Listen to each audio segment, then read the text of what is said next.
bonjour tout le monde. Aujourd'hui, je suis ici avec Fanny Dos Santos. Salut! Grande téméraire qui a décidé de faire le changement de France au Mexique.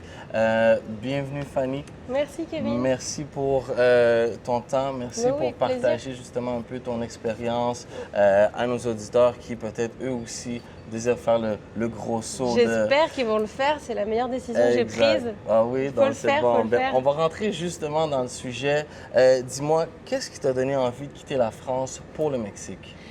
Moi, écoute, ça a commencé depuis toute jeune. Déjà, à partir de 13-14 ans, j'avais déjà beaucoup d'attirance pour la culture latine.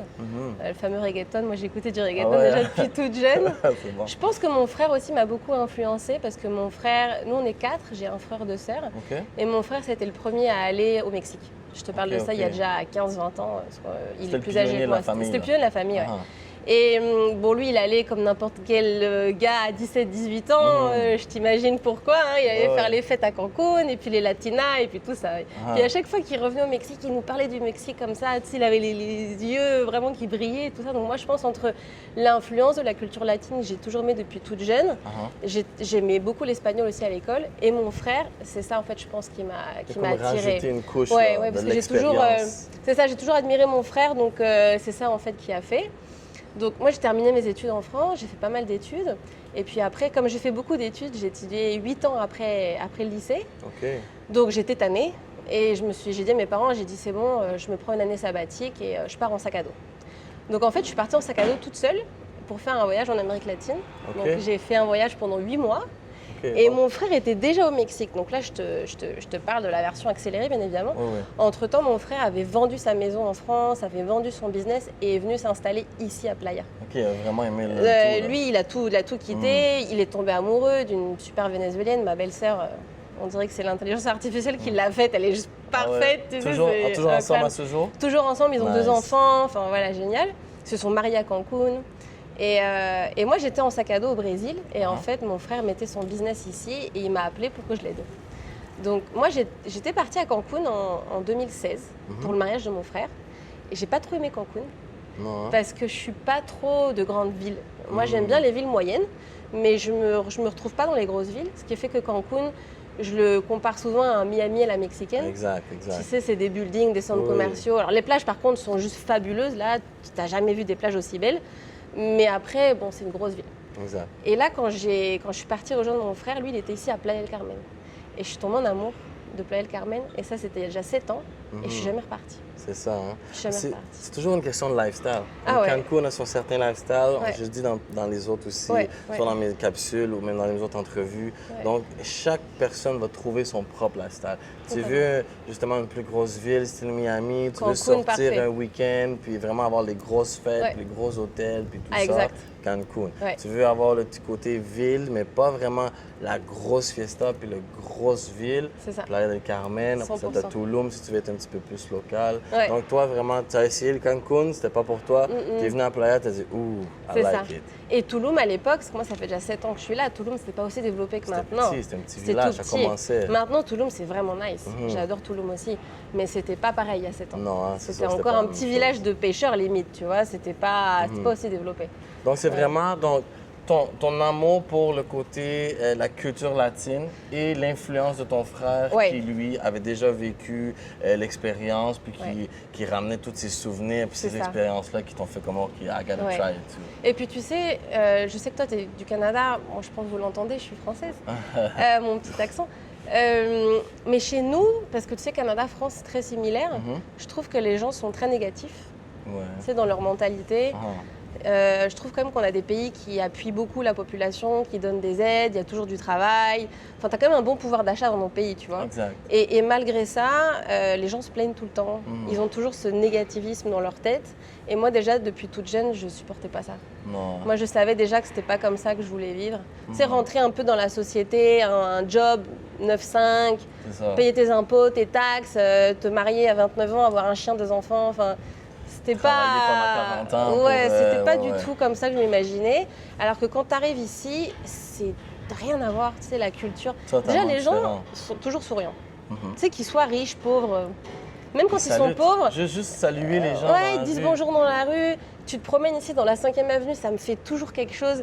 Moi, quand je me promène ici, les gens, ils dansent dans la rue, t'entends la musique latine et tout. Et moi, si cette vibe-là, je me fatigue pas de ça. Et rien que ça te donne le sourire, tu vois. Il fait beau toute l'année. T'as pas besoin de demander, ah bah demain, comment je vais m'habiller. Toi, t'habilles en short et en claquette, là. C'est pareil partout toute l'année. Tu vois. Donc, et moi, c'est ça. Et je trouve que c'est bien d'avoir un bon pouvoir d'achat dans ton pays, d'avoir un gouvernement qui t'aide, etc. Mais moi, j'ai toujours favorisé la santé mentale. Très sûr, OK, il faut que je travaille parce qu'il faut que je paye ci, puis je paye ça. Tandis qu'ici, tu peux faire les deux. Tu peux te découvrir, tu peux te laisser aller, tu peux travailler, puis après, genre, vivre ta vie aussi. On dirait que quand on est dans une société qui est beaucoup comme opprimée, puis qui est beaucoup... On est comme des petits moutons. On peut pas vraiment... Et sur le jugement des autres aussi. C'est-à-dire que si t'es pas... Je sais pas au Canada, parce que pour le coup, j'ai pas encore trop de connaissances sur ça. Mais en France, par exemple, si t'es pas cadre, si t'as pas un poste à responsabilité, etc., tout de suite, tu vois, les gens te jugent. Si ta maison, elle est pas parfaite, super bien rangée, bien nettoyée, tout de suite, ils te jugent. Ta voiture, il faut qu'elle soit parfaite. Enfin, ça, c'est beaucoup de pression sociale, tu vois. Ici, c'est vivre et laisser vivre. Ici, c'est tranquille. Tu fais ta vie. Nice, I like it. J'aime de où que ça vient, Puis, prochaine question, si on regarde, comment sont passés tes débuts ici? Tu sais, à la fois niveau vie quotidienne de ton intégration dans le monde immobilier. Parce que aussi, tu es venu ici, pas commencé dans l'immobilier à la base. Donc, je veux savoir un petit peu plus que ça. Comment s'est passé au niveau de ton intégration, autant au niveau quotidien que professionnel? Alors, moi, je suis arrivée ici en crise d'adolescence. C'est comme ça souvent que je le dis, parce qu'en fait, je te dis, j'ai beaucoup étudié et mes parents étaient eux-mêmes agents immobiliers. Mes parents, c'est des entrepreneurs. Des agences immobilières, c'était déjà leur 7e business qu'ils ont ouvert. Mes parents ont toujours travaillé ensemble. Donc, on a eu des agences pendant 15 ans. Donc, en fait, moi, j'ai vu mes parents, en fin de compte, grandir dans l'immobilier. Et c'est marrant parce qu'à l'époque, mes parents travaillaient beaucoup. Tu sais, l'immobilier, c'est beaucoup de travail si tu veux que ton business grandisse. Donc en fait, mes parents travaillaient tout le temps. Et moi, à l'époque, je leur disais, mais moi, je ne travaillerai jamais dans l'immobilier, vous travaillez trop, je suis tannée. Moi, je suis arrivée en crise d'ado parce que j'avais beaucoup étudié et je voulais juste faire un break. Je voulais faire une pause, moi, je voulais apprendre l'espagnol et je voulais juste kiffer la vie ici. Donc en fait, j'ai trouvé un petit job dans la 5e avenue pour vendre des activités touristiques. Excursion, là. Des excursions. Nice. Et j'étais dans la rue, en fait, derrière mon petit stand. Et puis, j'arrêtais les gens et je leur vendais du Chichen Itza et de la plongée sous-marine et tout ça. Et je me rappelle quand ma mère m'a rendu visite la première fois. Tu sais, les parents ont toujours une image de toi. Tu sais, toi, t'es papa, tu sais bien de quoi je parle. Ma mère, sa fille qui fait 8 ans d'études, qui avait un poste de cadre en France, et là, elle la voit dans la rue en train de vendre du Chichen Itza. Je te raconte pas, la tête de ma mère, là, elle était décomposée. Mais qu'est-ce que tu fais là, ma fille? Bah oui, mais mine de rien, j'ai appris l'espagnol rapidement. Parce qu'en fait, tu sais, c'est le... Vraiment, je vais le dire comme ça, c'est l'expérience de la rue, quoi. C'est l'intégration. C'est l'intégration, c'est ça. Tu t'adaptes. Et puis toute la compétition en termes de vente dans la rue, c'est pas facile là. Donc si tu veux vendre, et ici, le Mexique aussi, moi, j'ai tendance à admirer beaucoup plus, quand je dis les Mexicains, mais le public latin en général, en termes de travail. Parce que quand ils ont de l'argent, c'est vraiment l'argent de la sueur, là. Tu vois, ils travaillent dur pour avoir cet argent. Et moi, je l'ai vécu dans la 5e avenue parce que si tu ne vends pas, tu ne manges pas. That's it, là, il n'y a pas, pas le gouvernement qui va donner une aide sociale. Non, tu ne vends pas, tu ne manges pas. Et ça, mine de rien, c'est moi en venant d'un pays développé, tu vois, économiquement, où t'es jamais... On peut pas dire qu'en Europe, tu connais la galère. C'est pas vrai. Non. Tu connais pas la galère. Même pas au Canada non plus. Tu vois. Donc, et là, tu dis, OK, faut que j'y aille, quoi. J'ai pas le choix. Si je veux rester là, faut que j'y aille.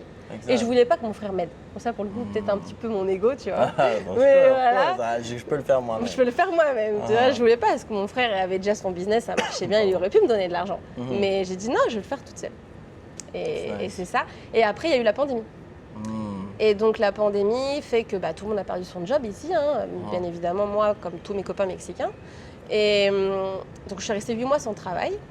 Mais comme j'avais quand même beaucoup vendu, j'avais beaucoup d'argent de côté, donc ça allait en fait. Ça m'a permis de vivre durant la pandémie pendant 8 mois. Et de là, j'ai un ami américain qui a ouvert une agence. Et comme j'avais déjà toute l'expérience via mes parents, je me suis dit, je vais me lancer. Pourquoi pas? Donc, c'est là que j'ai commencé à travailler dans l'immobilier. Nice. Donc, tu es rentrée en tant que courtière dans l'agence de... Je suis rentrée en tant que courtière, c'est ça. J'ai travaillé 1 an pour lui. Après, ici, Il y a différents marchés parce que chez nous aussi, il y a beaucoup... Quand tu fais de l'immobilier, tu achètes de l'usager la plupart du temps. Alors qu'ici, il y a tout un marché avec les promoteurs immobiliers. Le marché du neuf, d'acheter sur plan. Prévente, etc. Et moi, je ne connaissais pas, tu vois, tout ça. Donc, j'avais besoin de comprendre.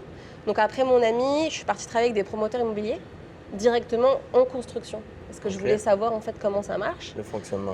C'est ça. Après, je suis passée directrice d'équipe dans une autre agence pendant 4 ans, 3 ans et demi. Et de là, après, j'ai ouvert mon agence. Nice, félicitations. C'est ça, merci. Nice. Ouais, c'est un beau parcours, c'est du travail là, je ne vais pas te mentir, c'est du travail. Exact. Mais aujourd'hui, je suis très contente. C'est 7 ans de travail, mais quand je vois mon parcours, pour répondre à ta question, ça a été beaucoup de travail, mais je suis très contente du parcours. Parce que je suis presque sûre que si j'avais eu le même parcours en France, ça aurait été plus facile. Parce que les aides gouvernementales, même quand tu ouvres des entreprises, tu as toujours le gouvernement qui t'aide, et c'est génial. Mais est-ce que la santé mentale aurait été là aussi? Non, mais c'est surtout que quand tu fais tout toi-même de zéro, t'as pas, tu sais, mentalement, tu deviens beaucoup plus fort en fait. Exact. Tu sais? Parce qu'en fait, c'est toi, c'est ta sueur. Donc toi, tu es vraiment venu ici, puis tu as bâti tout ça, tu as fait ton parcours. Puis c'est ce que j'ai vraiment apprécié ton parcours, parce que là, je voyais des similitudes. Oh my God, moi, je suis arrivé ici première fois, je venais pour vacances, j'ai rencontré Manuel Furtado, on a eu une discussion sur l'immobilier, puis après, tout a commencé, puis là, on en est où ce que j'en suis aujourd'hui. Et puis Manu, c'est pareil. Manu, il est venu avec sa famille, et puis lui, le challenge, parce que moi, je suis venue toute seule, donc tu vois, c'est plus facile, entre guillemets. Lui, quand tu viens avec la famille et les enfants, c'est un autre, tu vois. Exact. Donc, je pense que c'est pas n'importe quelle personne qui peut venir ici recommencer à zéro. Faut être quand même fort mentalement, parce que personne va t'aider en fait. Faut y croire. Faut y croire. Mais ça, je t'arrête là-dessus. On va t'aider. Moi, je t'ai aidé. À la fin de la journée, c'est pour ça que je fais ces entrevues-là. Justement, c'est pour vous donner des informations, pour être sûr que si vous voulez faire cette transition-là, que vous allez avoir les informations requises pour, les bons contacts pour, parce que c'est une des choses qui est très importante. Si vous ne voulez pas vraiment y lancer, si vous voulez vous lancer par vous-même puis faire votre propre parcours comme que Fanny a fait, comme que j'ai fait, tu vas y arriver, là. Vous allez y arriver quand même. Mais à la fin de la journée, vous allez faire des contacts. Ces contacts-là vont vous donner des informations. Donc, c'est pour ça que je fais tout ça en ce moment. C'est pour vous donner ces informations-là, pour vous amener ces contacts-là aussi, pour que si vous voulez faire tout ce mouvement-là, puis toute cette transaction, puis ce parcours-là, vous allez avoir tous les outils et les informations pour le faire ou pour vous aider à faire votre propre parcours par la suite. C'est ça le but. Puis nous, ça va nous faire plaisir de vous aider aussi. C'est comme tu connais, tu sais tout le background. On sait le tout. Tu dis si on peut vous aider, bah, c'est génial. Exact. En plus, on va avoir des projets pour vous. Vous le savez que c'est fait avec des gens qui viennent du Canada, qui viennent de la France. Donc, on a déjà la mentalité, la structure à ce niveau-là. On fait toujours les background checks, on vête les projets, on vête les constructeurs, les développeurs avec qui on fait affaire. Donc, c'est vraiment important à ce point-là. C'est exactement pour ça que vous prenez la peine. Si vous voyez cette vidéo-là et que vous ne me suivez pas encore, suivez-moi. Suivez Fanny Dos Santos sur Facebook, sur Instagram. Puis vous allez vous entourer des bonnes personnes pour vos projets puis votre parcours. C'est exactement ça. Plus de sécurité, plus vite, tu vas à ton objectif plus vite. Plus de sécurité et puis en plus après tu te fais des amis. Exact, bien entouré. C'est top. Exact. Puis on fait ça sur les rooftops ensemble. Ah oui. Tu vas toujours plus vite quand tu te fais bien entourer. Avec les bonnes connexions, donc, bien entouré, les personnes avec la même mentalité aussi. Parce que c'est ça aussi. Tu sais, nous, moi, puis toi aussi en plus tu as le côté justement entrepreneur. On va pas, moi personnellement, parce que je suis pas courtier immobilier, moi je suis un consultant immobilier qui fait affaire avec des agences immobilières qui sont licenciées, des courtiers immobiliers et des projets. J'ai certains projets que c'est directement avec les développeurs, mais vu que justement j'ai la mentalité du Canada, donc je vête, je vais voir tout, je regarde les contrats, je m'assure que tout est fait, mais aussi c'est que moi personnellement, je vais regarder les opportunités d'une manière d'un investisseur. Ah, mais totalement. Pas seulement comme je vous vends un produit, non, c'est je vous vends un investissement. Parce que veux pas, oui, si vous voulez venir habiter ici, c'est quelque chose que vous pouvez faire, vous pouvez acheter. Mais en même temps, si vous gardez un pied à terre au Canada, ça vous devient un investissement partiel. Par la suite, les investisseurs qui écoutent en ce moment, si vous voulez venir faire un investissement, bien justement, je ne vais pas seulement vous vendre, bon, ben OK, oui, je te vends 2 chambres parce que je veux ma commission puis tout ça. Non, je vais te vendre un produit qui va avoir un bon revenu, qui va avoir une bonne localisation. À ton projet. Exactement, pour les critères que toi, tu recherches en tant qu'investisseur. Non, ça, c'est super important. Moi, je le dis souvent à tous mes nouveaux clients, en fait, qui rentrent. Déjà, le travail d'un agent immobilier, là, c'est de scanner. le client et de savoir ce qu'il veut. Les besoins. Mais le plus important, c'est vrai qu'ici, l'immobilier, parfois, tu as beaucoup d'agents immobiliers aussi qui sont un petit peu faux, tu sais, ils ne sont pas licenciés. Et malheureusement, il y en a beaucoup aussi qui vont pour la commission. Donc, ils vont te vendre un produit parce que le promoteur en question te paye 10% de commission. Voilà, donc ça, c'est un peu dommage. Il y a beaucoup d'agents immobiliers aussi ici qui vendent pas d'usagers, qui vont que sur le neuf parce qu'ils ont la commission complète. Moi, je trouve que c'est un peu dommage parce que un bon agent immobilier, c'est celui qui va avoir la vision long terme. Exact. Si tu satisfais ton client maintenant, tu vas l'avoir le même client pour 10 ans. Ou tu vas faire des références, faire des contacts. Ou tu vas avoir ses amis, ou tu vas avoir ses frères et sœurs, ou tu vas avoir ses cousins, ou anyway, il va te rapporter des gens, tu vois. Donc ça, c'est important. Et le plus important quand tu investis à l'étranger, quand c'est pas ton pays, vraiment, c'est important de te faire accompagner de quelqu'un qui parle ta langue. Of course. Parce que c'est beaucoup de documents juridiques, administratifs, et il faut comprendre ce que tu signes là, tu vois. Donc il faut te faire accompagner de quelqu'un qui va écouter tes besoins, qui va répondre à tes besoins et qui ne va pas forcément vendre pour sa commission. Ça, c'est un. Et deux, qui parle ta langue parce qu'il faut que tu comprennes à quoi ça t'engage. Soit la langue ou même anglais. Ou au moins anglais, une langue que tout le monde comprend. Exact. Parce que c'est sûr que déjà, on est dans un pays étranger. Tu sais, même moi, j'apprends, je me suis pris des cours avec, j'ai ma petite professeure là, âgée qui habite à Mérida. Donc, c'est vraiment une professeure parce que je fais de la business dans un autre pays, un pays étranger, que tout le monde. Puis toi, je sais que ton espagnol est quand même bon. Tu me dis, j'ai l'accent français, mais au moins tu as le knowledge. Donc, totalement. Pas le choix. On fait des affaires dans un pays étranger. Donc, comme tu dis, c'est très important de savoir de quoi on parle, dans quoi on s'embarque aussi. Donc, faire affaire avec des gens qui parlent français et anglais, c'est déjà un plus. Ou des gens qui parlent français et anglais qui peuvent, eux, t'arranger la traduction et tout ça. Totalement. Je crois que tu fais affaire aussi avec Marine, l'avocate. Donc, Marine, c'est une avocate que on réfère beaucoup. C'est avec elle qu'on travaille parce qu'elle est française, elle est super bonne, super professionnelle, éthique, super professionnelle, du bon rendement. Donc, ça, c'est des gens avec qui que nous, on fait affaire aussi. Parce que justement, on est capable d'avoir une bonne conversation et de s'entendre, de comprendre les besoins. C'est ça. Exactement. Donc, les besoins, on est là pour ça. C'est très important de les faire savoir aussi. Oui, c'est bon de dire, je vais aller au Mexique. Mais c'est quoi ton besoin derrière ça? Qu'est-ce que tu veux aller chercher au Mexique? Est-ce que tu veux justement aller chercher le même style de vie, mais juste dans un pays tropical? Est-ce que tu veux être plus relax? Parce que tu veux être plus relax, on va pas t'amener à Cancun. Non, c'est clair. C'est pas là que tu vas être le plus relax. Tu vas avoir du beau temps et tout ça, mais la relaxation, c'est pas là que tu vas aller la chercher. C'est clair. Un investissement en résidence secondaire, est-ce que tu te vois pour ta retraite? Qu'est-ce que tu veux? Exactement. Donc c'est pour ça que il faut avoir les bonnes personnes, poser les bonnes questions, puis on va aller justement pour les bons critères. Pour continuer, au niveau, pour toi, pour une femme entrepreneur en plus de mentalité, c'est sûr qu'à la base, tu n'es pas arrivé ici avec la mentalité d'entrepreneur. Tu voulais, comme tu as dit, profiter, tester, exactement. Mais qu'est-ce que tu dirais qui serait le plus gros défi que tu as rencontré en tant que femme expatriée, puis qui a été vers le côté entrepreneur ici au Mexique? Il faut être très tenace. Faut être tenace. Faut être constant dans ton travail et faut être tenace. Ici, t'as pas de... Souvent, on dit, les machismes et tout. Peut-être dans tes relations personnelles, mais dans le professionnel, moi, je me suis jamais sentie en mode inférieur par rapport à un homme qui voulait aussi, tu vois, créer un business, etc. Pas du tout. D'ailleurs, au contraire, quand tu es dans les pays latins et quand tu es une femme, ça aide aussi un peu. Tu peux jouer un peu de tes atouts, parfois pour arriver à ta fin. Tu fais les beaux yeux, ça marche, de temps en temps, ça marche. Mais il faut juste être tenace parce que souvent, quand tu veux faire un business ici, ça peut être une agence dans mon cas, mais ça peut être n'importe quel business que tu veux mettre en place, les procédures administratives sont plus longues. Il faut être patient. C'est pour ça quand je dis qu'il faut être tenace, il faut être patient. C'est chez nous, c'est organisé, c'est structuré, tac, tac, tac, tac, ça va dans les étapes. Ici, c'est un peu tu vois. C'est ça, ça passe quand ça passe. Et souvent, j'entends parfois des gens, pas forcément les expats, mais les touristes qui se plaignent un peu de ça. Mais attends, mais c'est normal, là. Toi, tu viens ici, pourquoi? Parce que tu aimes bien justement que tout soit smooth, que les gens, tu vois, ils sont tranquilles, ils dansent dans la rue, ils te parlent et tout ça. Mais alors, tu peux pas demander ça dans la vie. En plus. Et qu'en mode professionnel, tout de suite, ils vont être organisés, tac, tac, tac. Non, ça ne marche pas. Il faut aussi que tu t'habitues à la culture. On est habitué au délai. On est habitué au délai puis de respecter les délais. Ici, là, on va dire vendredi, ça se peut que ça soit mercredi, jeudi de la semaine prochaine. C'est ça. Donc, il faut juste, en fait, aussi t'adapter à la culture. Ne pas penser que tu vas venir avec tes grosses bottes de Canadiens ou tes grosses bottes de Français et puis tu vas venir ici, voilà. Non, il faut t'adapter à la culture. Tout est possible.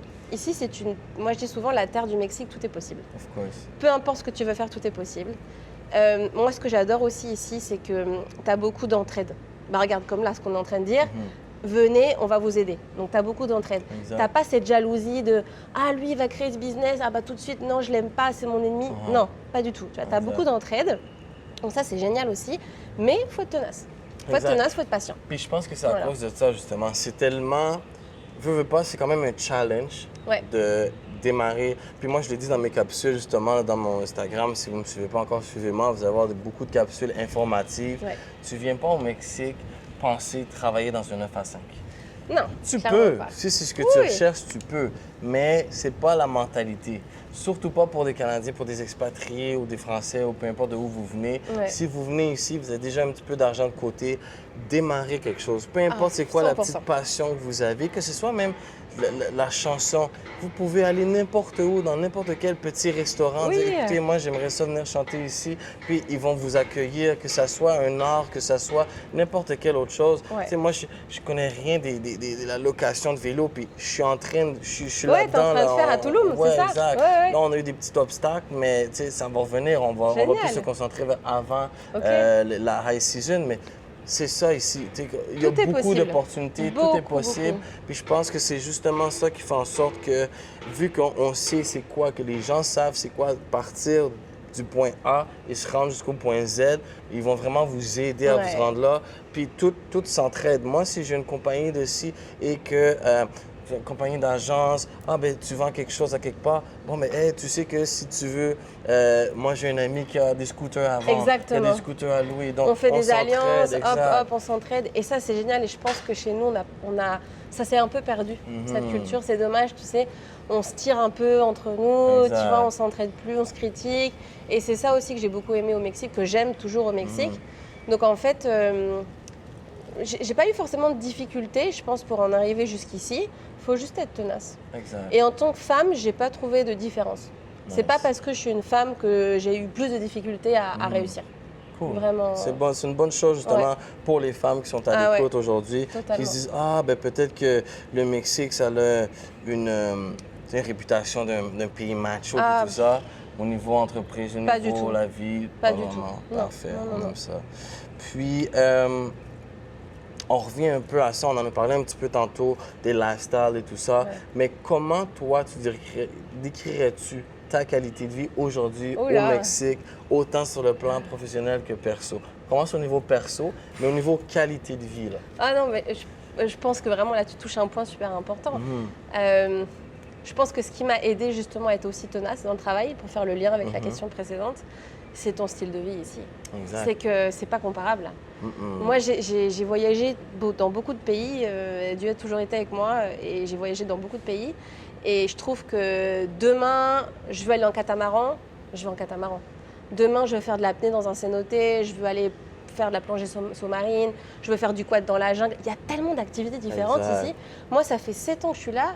J'ai pas tout fait là. C'est sûr. Je peux pas te dire je connais tous les restaurants, tous les cafés, j'ai fait toutes les activités, j'ai fait tous les parcs. J'ai fait le tiers, je pense, ou la moitié de ce qui existe. Donc il y a beaucoup d'activités, ce qui fait que tu t'ennuies jamais.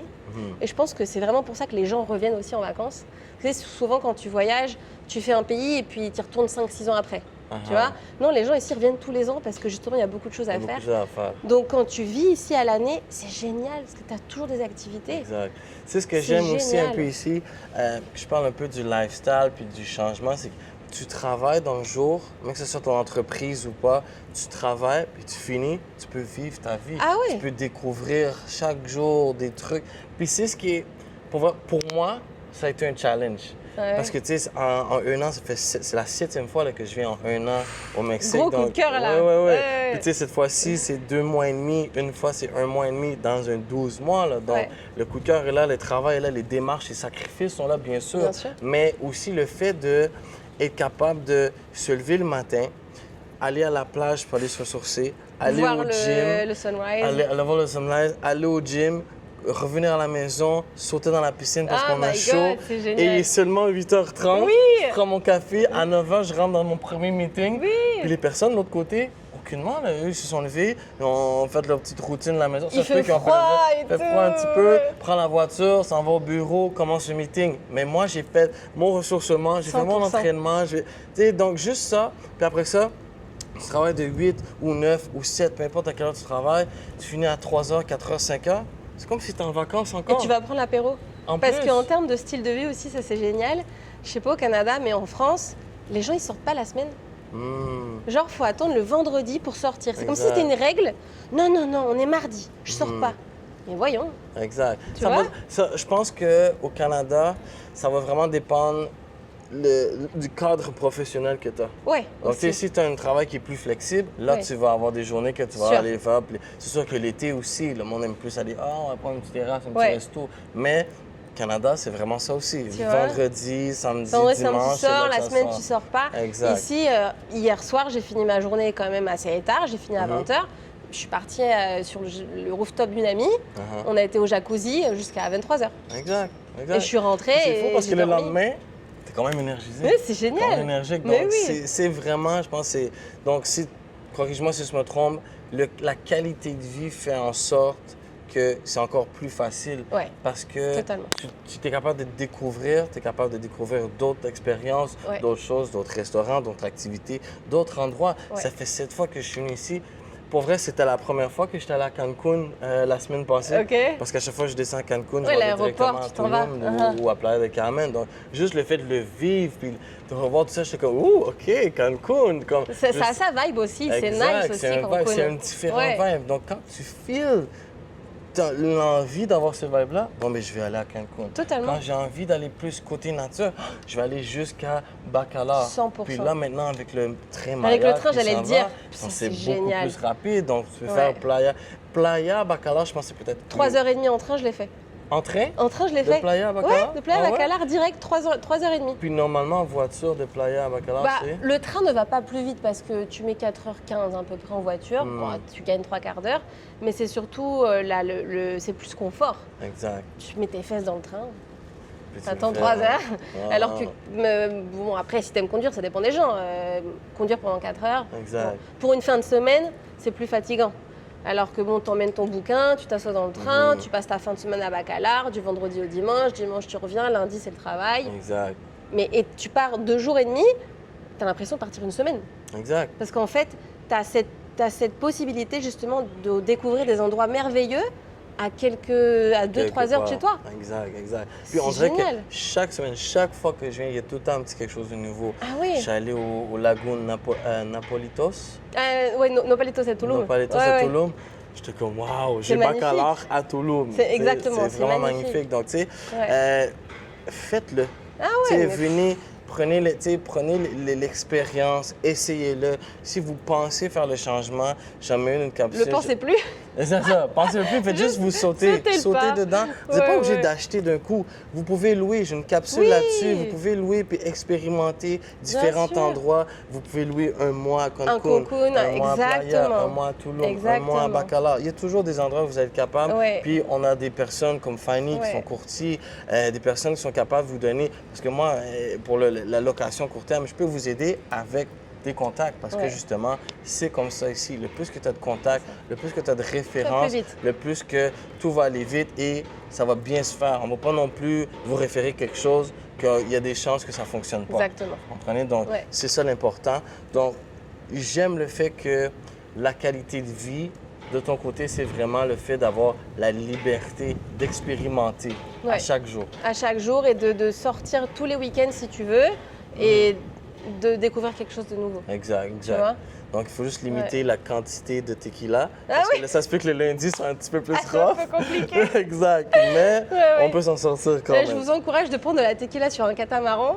Je pense que vous allez vous en souvenir après. Ça t'est déjà arrivé? Oh my God, je n'en fais plus jamais. Ah non, hein? Je suis descendue du bateau, je faisais toujours ça, moi. Ça va quand même la rouler encore, là. Oh wow. That's nice. Et pour toi, Au niveau, par rapport à la France, donc je l'ai posé avec mes 2 autres entrevues au niveau Canada, mais pour toi, par rapport à la France, ça serait quoi les plus grands avantages et inconvénients de venir vivre ici par rapport à la France? Que ce soit au niveau des coûts de la vie, de la mentalité, le climat, la sécurité, un petit peu là. C'est quoi? On peut commencer au début par les inconvénients. On va aller avec les inconvénients, on va rentrer dans le négatif un petit peu, même s'il n'y en a pas beaucoup. Mais comparé à la France, qu'est-ce que dans ton parcours, tu dirais comme, ouais, ça peut-être qu'en France c'est mieux qu'ici, mais on s'adapte quand même, on trouve une solution. Oui. C'est peut-être ce côté-là où les gens sont pas pressés, sont pas organisés. Tu vois, tu as un fameux terme en espagnol où ils disent ahorita. Ahorita, ça veut dire oui, tout de suite.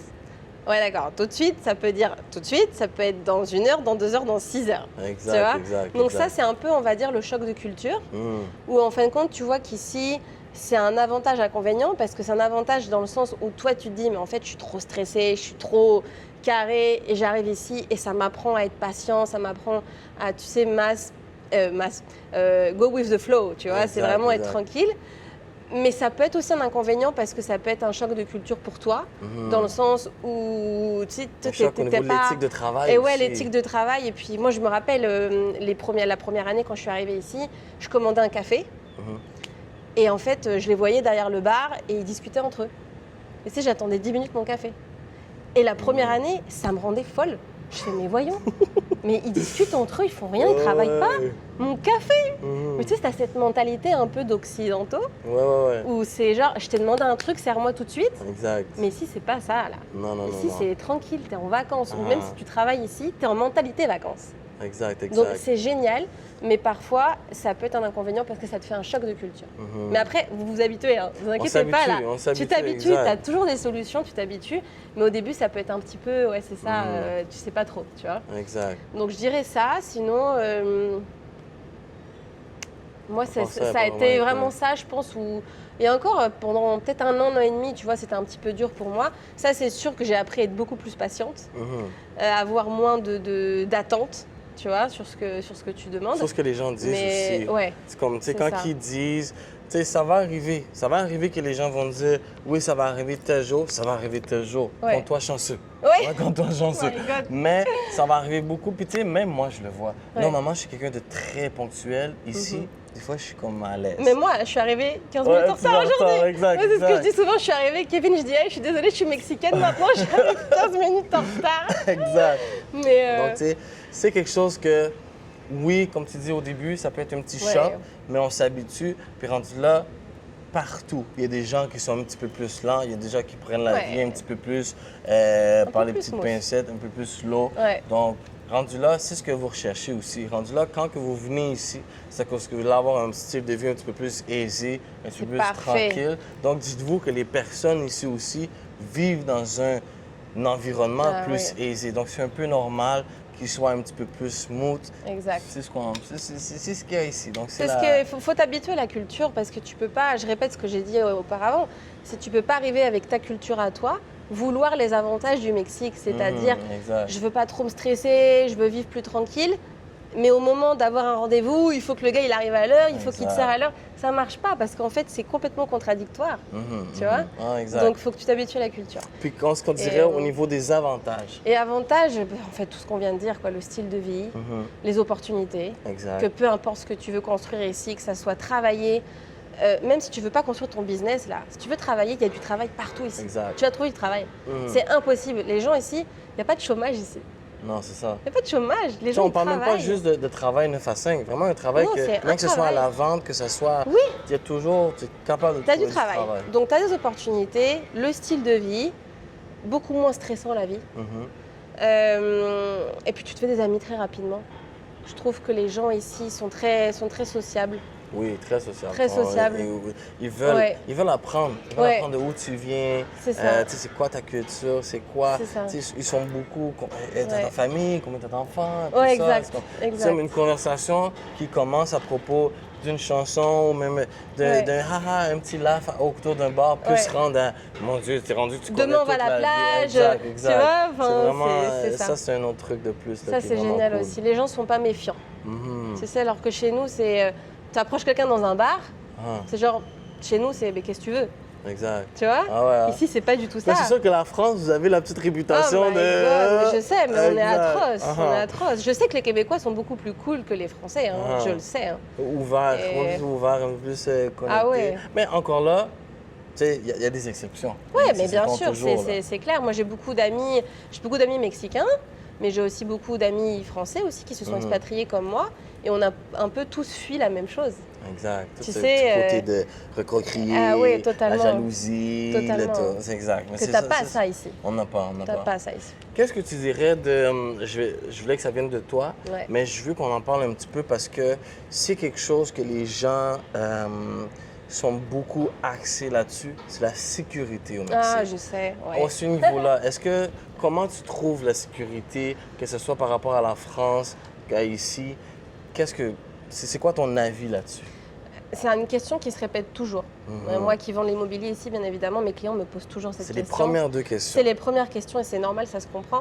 Parce que l'image qu'on montre du Mexique, c'est pas celle qu'on est en train de vous décrire. Exact. Donc les gens sont en conflit et ils savent pas qui croire. Tu vois? Écoute, moi, ça fait 7 ans, je me suis jamais sentie en insécurité. Et pourtant, je suis arrivée en tant que femme seule. Bon, même si mon frère était là, je suis arrivée seule parce que mon frère avait son business et moi, j'ai fait mes affaires. Dans ton adolescence en plus? Et en plus, ouais, j'avais 22, 23 ans. Donc, je suis arrivée femme seule, en sac à dos, pas beaucoup d'argent. Il m'est jamais rien arrivé. À l'époque, je sortais beaucoup. Je dis souvent, quand je sortais de discothèque, je traversais la 5e avenue à 3 h du matin toute seule. J'ai même des gens qui m'ont accompagnée chez moi. Exact. Sans rien me demander au retour, tu vois. Mais voyons, c'est magnifique ça, tu sais, tu peux faire confiance à des gens.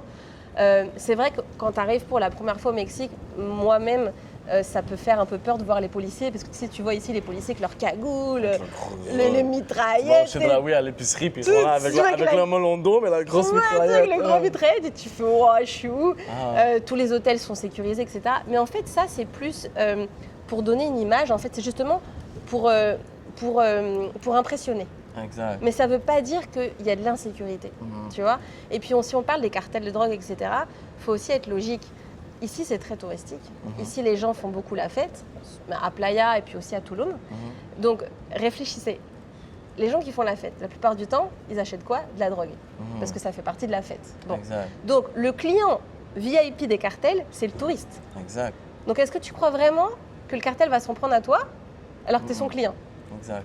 Ça n'a pas de sens. C'est exactement pour ça la grosse présence policière. Oui. C'est pour protéger les touristes. Parce exact. que le tourisme est le revenu numéro 1 du Mexique. Du cartel. Ils ne peuvent pas, je le dis souvent dans mes capsules, je le dis souvent dans toutes les entrevues, ils ne peuvent pas se permettre que les touristes aient peur de venir ici. Donc c'est exactement pour ça la présence. Donc, exactement. Puis, je le dis aussi dans une autre de mes capsules, tu l'as dit, c'est exactement le point. Si vous venez faire la fête et vous pensez, vous ne voulez pas avoir de problème dans ces côtés-là puis tout ça, allez pas vers la drogue. Allez pas vous mettre dans une position où que vous pourriez avoir des problèmes. C'est ça. Parce que c'est exactement ce que les problèmes peuvent vous apporter si vous allez dans si tu fréquentes ce genre de personnes. Parce que tu me dis par rapport à la France, par exemple, je ne sais pas si vous connaissez Marseille, mais Marseille, c'est ultra dangereux. Marseille, chez moi, il y a des morts tous les jours. Et pourtant, c'est la France. Exact. Tu vois? Mais on n'en parle pas comme si c'était... Et puis, Montréal. Moi, j'ai entendu parler de la plupart de mes clients, il y a des histoires de gangs et tout ça, machin. Gangs de rue, les motards, je dis tout le temps. Dans tout le monde, tu vas avoir de l'insécurité, mais parfois, on a tendance à peindre le Mexique comme « Waouh, ne va pas au Mexique, c'est ultra dangereux ». Mais c'est pas vrai. Il y a de la sécurité comme partout. Si, comme tu le dis si bien, si tu fréquentes les bonnes personnes, tu n'arriveras à jamais rien. Moi, j'ai jamais rencontré des personnes qui étaient dans le milieu de la drogue. Et puis... pas de souci là. Non, exact. Tu sais, c'est vraiment une question de propagande, la télévision, les médias sociaux. Tu sais, il va se passer des affaires super ici, tu vas avoir des beaux événements. C'est pas ça que tu vas voir à la télé. Tu vas voir, il y a quelqu'un qui s'est fait tirer à telle place. À quoi là? C'était quoi? Drug related. C'était exact. Cartel related. Mais bien sûr. Puis tu sais, toujours. Il faut juste pas être dans ce milieu-là. Puis il n'y a aucun problème qui va vous arriver. Oui, des fois, c'est malheureux. Il y a des gens qui prennent l'opportunité des touristes nouveaux qui font des petits scams à gauche, à droite. Mais ça, il y en a partout. Des pickpockets en Europe, là, c'est une grosse affaire là, de se promener. Puis que tu penses que tout est beau, mais tu te retournes puis tu n'as plus rien dans ta sacoche. À Londres, par exemple, c'est toute une histoire. À Londres, c'est incroyable, les pickpockets. Si on n'en parle pas dans les médias, mais ici, on a eu les séries, on a eu El Chapo, on a eu ci, on a eu ça. Donc, on sort les séries qui sont vraiment axées là-dessus. Donc, ça vient de la propagande, mais venez le vivre par vous-même. 100%. J'ai jamais eu de problème. Je suis mulâtre, mais à la vue de tout le monde, je suis un noir, je suis afro-américain, non, peu importe comment vous appelez ça.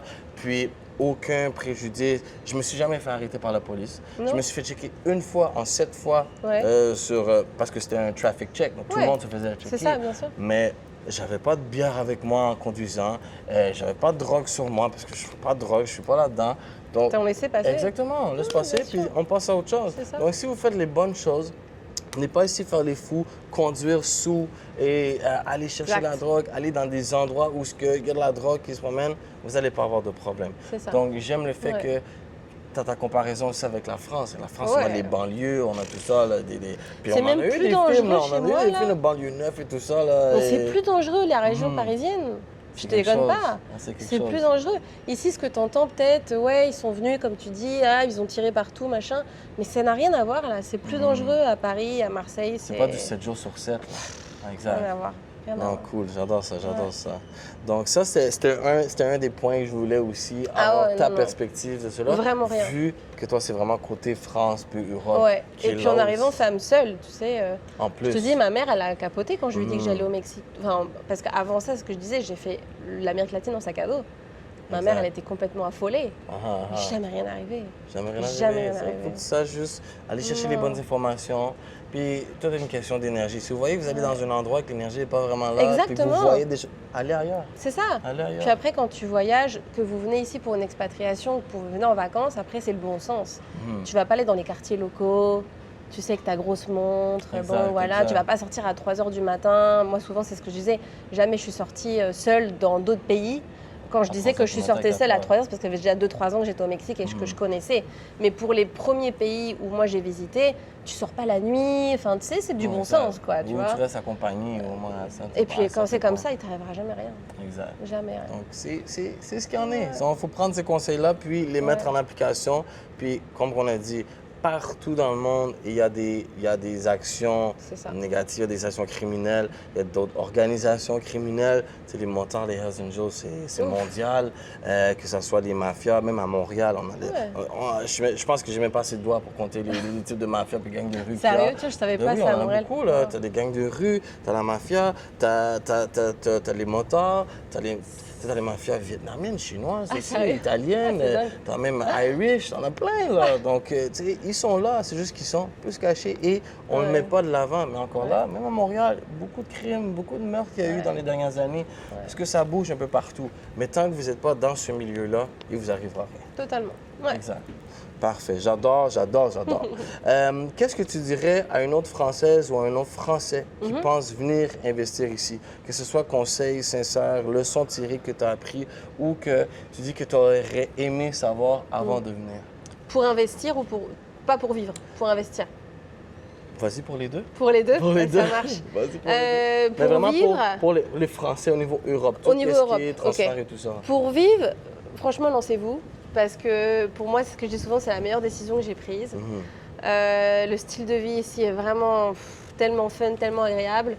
Je sais que j'aurais pas du tout eu les mêmes opportunités, le même style de vie en Europe. Donc en fait, si vous le pensez 2 fois, et je viens encore de connaître une Française, il y a fait 2 semaines maintenant qu'on se connaît. Elle est très connue aussi sur les réseaux sociaux. Et en fait, elle aussi, pendant beaucoup de mois, elle y a pensé. Est-ce que je fais? Est-ce que je saute le pas? Et depuis qu'elle est arrivée, là, ça fait 1 mois. Elle est géniale et elle se dit elle-même pourquoi je ne l'ai pas fait avant. Donc, si c'est pour vivre, franchement, lancez-vous. Et si c'est pour investir dans ce que je fais moi dans l'immobilier, ça sera toujours une bonne décision. Exact. Parce que tu as beaucoup de... Moi, je travaille aussi dans mon entreprise, on est spécialisé dans ce qu'on appelle le wealth management. Donc, en fait, on fait du management de patrimoine, on va dire ça comme ça. Et avec mon entreprise, on peut placer ton argent pas seulement dans l'immobilier, mais dans différents fonds d'investissement, que ce soit mexicain ou dans la bourse, ou dans les cryptos, etc. Donc, pour investir, tu auras toujours beaucoup de solutions pour faire multiplier ton argent, mais investir dans l'immobilier, c'est toujours le meilleur. Parce que c'est très sécuritaire et investir dans de la pierre, en fait, dans du concret. Tu revends dans quelques années, tu fais de la rentabilité locative en louant. Donc en fait, c'est jamais une mauvaise décision d'investir dans l'immobilier. Exact. Donc même si c'est que pour investir, moi je vous le recommande. Ici, c'est une destination qui est en essor. Donc il y a encore beaucoup de choses. On a une grosse plus-value annuelle. Il y a encore des prix qui sont très compétitifs par rapport à ce que vous pouvez retrouver en Europe. Hier encore, j'ai ma meilleure amie de la fac qui est venue 1 mois ici. Et elle m'a suivie, tu sais, avec mon équipe commerciale. Et puis au bout d'1 mois, elle me dit, mais en fait, je pense que je vais acheter un appart. Parce que tu vois, elle était là en fait pendant 1 mois. Elle se dit, mais c'est génial. Et hier, j'ai eu un Zoom avec sa maman et ma meilleure amie, où on fait une compte. Elle me disait, ouais, mais c'est fou, un T1, ce qui serait l'équivalent du Canada, pour je sais pas trop, mais genre un petit studio, chez elle, ça coûte 235 000 euros. Tu vois, ici, tu as encore des studios pour vraiment pas cher, quoi, pour 175 000, 185 000. Enfin, tu vois, donc pour le même montant d'investissement, tu vas multiplier beaucoup plus ici ton argent, tu vas faire beaucoup plus de rentabilité locative. Donc, en termes d'investissement, c'est une super bonne idée. Parce qu'en plus, c'est ça, les studios, puis les petits condos, les nouveaux condos et tout ça. Même au Canada, j'ai une amie qui vient d'acheter son condo, 2 chambres, 350 000 de temps en temps, tout. Donc, tu sais, rendu là, 350 000 Canadiens ici, tu peux avoir quelque chose de très beau. Très bien, très, très beau. Surtout si on regarde dans le petit 2 chambres ou même 2 chambres et moins. Donc, très beau. Puis, la différence, c'est que au Canada, c'est pas partout que tu peux faire de la location court terme. Tu peux pas mettre tout sur Airbnb. Il y a beaucoup de réglementations, surtout dernièrement il y a eu beaucoup de trucs qui s'est passé, des gens qui font de l'Airbnb sans les licences, sans l'approbation, des feux qui se sont arrivés, donc ils ont mis beaucoup de réglementations. Donc je crois que c'est ça aussi la différence, que vous pouvez venir investir ici, puis peu importe c'est quoi l'investissement vous faites, que ce soit dans le terrain, vous allez avoir un retour sur votre évaluation, sur votre investissement. C'est sûr qu'il faut, encore une fois, faites affaire avec des gens comme moi, comme Fanny, comme des gens qui connaissent le marché. Qui vous emmènent des comparables, des preuves de revenus. Donc, c'est important de vous montrer. On va vous montrer qu'est-ce que vous allez avoir sur papier. Puis, vous ne voulez pas, le Mexique est en essor. Donc, ça peut tout prendre la valeur. Donc, à la fin de la journée, l'immobilier, c'est un investissement sûr, que ce soit ici, que ce soit au Canada, que ce soit en Europe, c'est un investissement sûr. Mais les plus, les bonus, que ce soit au niveau des taxes, que ce soit au niveau... on en parle du système fiscal ici, c'est génial. Je ne rentrerai même pas là-dedans aujourd'hui. Il va y avoir des capsules là-dessus, beaucoup d'autres capsules là-dessus, mais tout ce qui est fiscalité au niveau Canada avec nos 14-15 taxes qu'on a un peu partout, c'est même pas discutable. Quand on est dans l'investissement, la plupart des gens qui m'écoutent, qui me suivent, c'est des investisseurs, c'est des gens qui sont dans les chiffres. Donc, quand vous connaissez les chiffres ici, puis faites la comparaison avec les chiffres, il y a de l'argent à faire au Canada en immobilier aussi. Oui, bien sûr. Mais pourquoi on va cracher sur peut-être 40-50 % de revenus supplémentaires qu'on peut aller chercher ici, avec une qualité de vie que vous allez chercher en même temps. Donc, c'est pas juste un investissement que, on laisse ça comme investissement. Vous pouvez le faire, mais en plus, vous allez pouvoir en profiter. Moi, c'est ce que je dis souvent à mes clients. Ce que tu achètes ici, même si tu places ton argent, comme tu dis, ce que tu achètes, c'est un lifestyle. Exact. Tu achètes ça. Et souvent, quand tu vends de l'immobilier, la plupart, 80% du temps, mes clients, ils me disent, je veux du soleil. Genre, je suis tannée du gris, je suis tannée du froid, je veux placer mon argent, je veux le multiplier, mais je veux être à l'extérieur, je veux de la lumière, je veux un balcon, tu sais, pour prendre mon café le matin au soleil, tu vois. Donc c'est ça, donc ce que tu achètes, c'est ça, c'est un lifestyle, même si tu veux placer ton argent. Tu t'en reparleras au niveau du système fiscal, mais une taxe de propriété ici, c'est $300 US par an. C'est pas grand-chose. Tu n'as pas d'impôt sur la plus-value. Si tu as ta résidence mexicaine, tu vas faire des déductions fiscales, tu ne vas pas payer d'impôt sur la plus-value. Et on peut en reparler pendant des heures. Mais donc, tu achètes moins cher que chez toi. Tu as un système fiscal très avantageux. Tu as une rentabilité locative. En fait, tu attends quoi? Juste lance-toi, en fait. Tu ne perdras pas ton argent. Rentrer dans le processus. Venez nous écrire. Ah ouais, 100%. Tu ne vas pas regretter, là, c'est sûr. Donc, ça serait ça, dans le fond, le meilleur conseil que tu donnerais. C'est lancez-vous. Si vous voulez investir... venez faire des appels avec nous, venez faire des rencontres, on va vous donner des informations, on va vous donner les chiffres. Puis au niveau personnel, lancez-vous, venez l'essayer. Venez l'essayer. Si vous voulez vraiment pas acheter au début, venez l'essayer. Essayez le lifestyle. Totalement. Pas juste le côté entrepreneur, pas juste le côté achat et tout ça, le lifestyle. C'est quoi la vie de tous les jours? Puis pas juste... On l'essaie, je me loue un 7 jours, je m'achète un 7 jours au resort Cancun Diamond. Louer un Airbnb, louer un appartement, kiffer, allez prendre le petit-déj le matin pour voir le lever du soleil. Faites du yoga sur la plage pour voir le sunset. Exact. C'est même ça si vous qu'il faut dites, faire. moi, ça ne me tente pas de cuisiner puis tout faire. Vous avez des tacos là, 3 tacos pour 60 pesos. C'est 3 tacos pour 4 $ canadiens. Quand on dit tacos, on en mange des tacos. Oui, on en mange, mais parce que c'est là. C'est là. Vous n'êtes pas obligé de commencer à cuisiner à chaque jour. Puis tout est très abordable. Vous voulez aller dans du high-end, aller chercher des gros steaks, vous pouvez. Vous voulez aller dans la bonne nourriture, street food, que ce soit des petits restaurants locaux. Essayez les restaurants locaux aussi. Moi, c'est ce que moi, les restaurants locaux, la nourriture est tellement bonne. Les prix sont bons. Puis en plus, c'est les mamas derrière là qui cuisinent. Ils sont très accueillants aussi. Ils sont très accueillants. Donc, essayez-le, puis vous allez voir, vous allez tomber en amour. Ça va faire comme qu'est-ce qui nous est arrivé à nous. C'est impossible que vous n'aimez pas. Moi, je mets ma main à couper. Puis si vous n'aimez pas, c'est à cause que vous avez pris des décisions qui vous ont mis dans certaines situations qui ont été négatives. Puis encore là, peut-être que ces situations-là, c'était un message qui était destiné derrière là, puis que vous allez apprendre.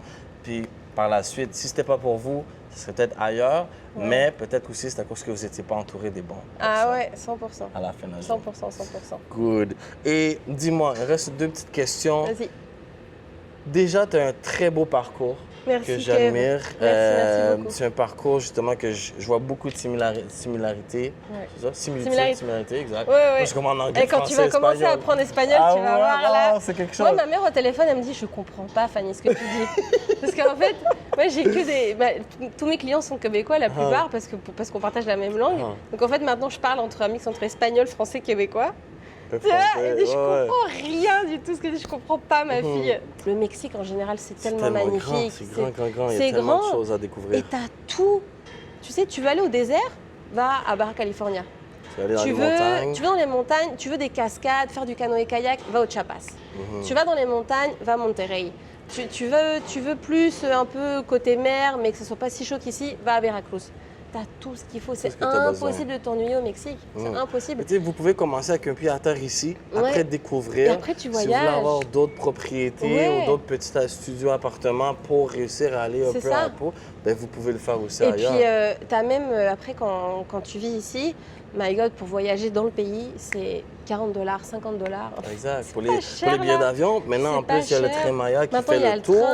Exact. Donc, c'est génial. Donc, oui, je me vois, c'est sûr, je me vois là. Après, évidemment, avec différentes entreprises mises en place, c'est d'avoir cette possibilité de pouvoir continuer à voyager, d'embarquer mes enfants avec moi et puis à un certain point, tu vas déléguer. Voilà, je vais déléguer et puis de se dire, vas-y, on part un mois en Thaïlande, on part un mois à Bali ou je sais pas ce que tu veux.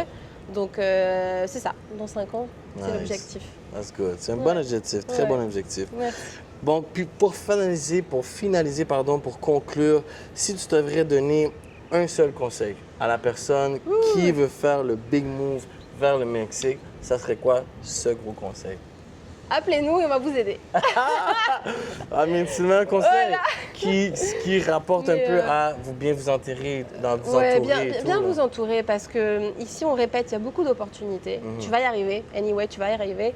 Mais c'est sûr que si tu es bien entouré, tu vas y arriver plus vite. Donc, fais-toi bien entourer et n'aie pas peur. N'aie pas peur. Lance-toi parce qu'ici, il y a beaucoup de choses à faire. Les gens sont vraiment tellement gentils. Et toutes nationalités confondues, les gens sont adorables. Très ouvert. Lance-toi. Donc, ce serait ça le mot. Lance-toi. Appelle-nous parce qu'on fait affaire avec les bonnes personnes, que ce soit Fanny, que ce soit moi. Donc, vous voyez, même si moi, j'ai certains projets qui ont le management, la gestion incorporée dans le projet, bon, si on a un projet qui n'a pas de gestion, j'ai des contacts comme Fanny qui ont la gestion. Vous avez des capitales que vous dites, tant qu'à investir au Canada au niveau des capitales, où on a des taxes, on a des des impôts à gauche, impôts à droite, venez, puis je vais vous référer à Fanny. On va pouvoir travailler ensemble, puis on va pouvoir regarder justement comment faire fructuer cet argent-là au Mexique, où vous avez beaucoup plus d'avantages fiscaux qu'au Canada. Puis on ne va même pas rentrer encore dans les détails, ça va venir au niveau des capsules plus informatives. Mais je pense que c'est vraiment ça le conseil. Lancez-vous, appelez-nous, entourez-vous des bonnes personnes, puis vous allez vivre.